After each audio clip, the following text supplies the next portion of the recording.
Hi friends, welcome back to Supriya talkies. ఈరోజు నేను వంకాయ ఎండు రొయ్యలు వేసి కర్రీ చేస్తున్నాను. ఎలా చేస్తా చూపిస్తున్నాను. నేను ముందుగా అయితే టొమాటో కట్ చేసుకుని రెండు టమాటో, ఒక ఆనియన్, కరివేపాకు, సో చింతపండు అయితే నానబెట్టినండి. సో వంకాయలు అయితే కొంచెం ఉప్పు వేసుకుని నీళ్ళలో కట్ చేసి పెట్టినాను. సో రొయ్య పడితే ఒకసారి కడిగి వదిలేసానండి. సో పైన వేసుకుంటాను. సో పోపుకోతే ఆవాలు, జీలకర్ర, మెంతులు, కొంచెం మినప్పప్పు.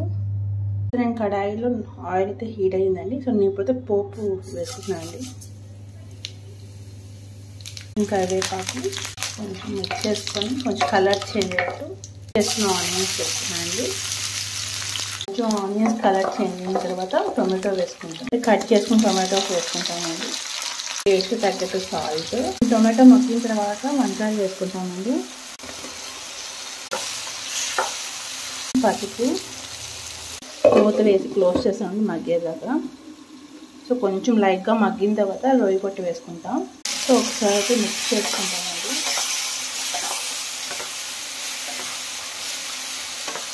ఒక స్పూన్ ధనియాల పొడి, ఒక 1.5 టేబుల్ స్పూన్ కారం పొడి అయితే వేసుకున్నాను అండి.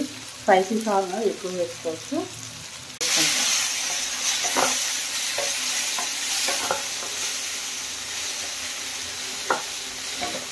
చింతపండు రసం అండి. సో అయితే నేను నానబెట్టి చింతపండు రసం కొంచెం దీంట్లో పోస్తున్నాను. ఎక్కువ పులుపు తినేవాళ్ళు ఎక్కువ వేసుకోవచ్చు.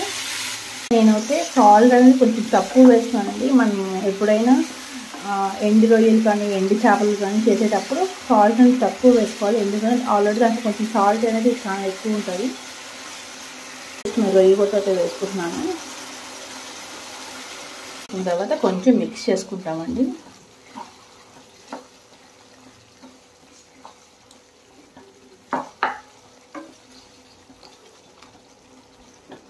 ఈ రొయ్య పొట్లు కొంచెం బిగ్ సైజ్ కూడా ఉంటుందండి. నేను అంతా సన్న రొయ్య పొట్టు తీసుకున్నాను.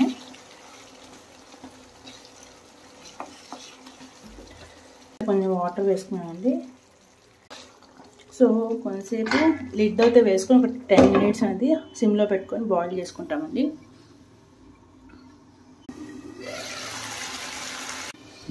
సో ఫైనల్లీ చూడొచ్చండి.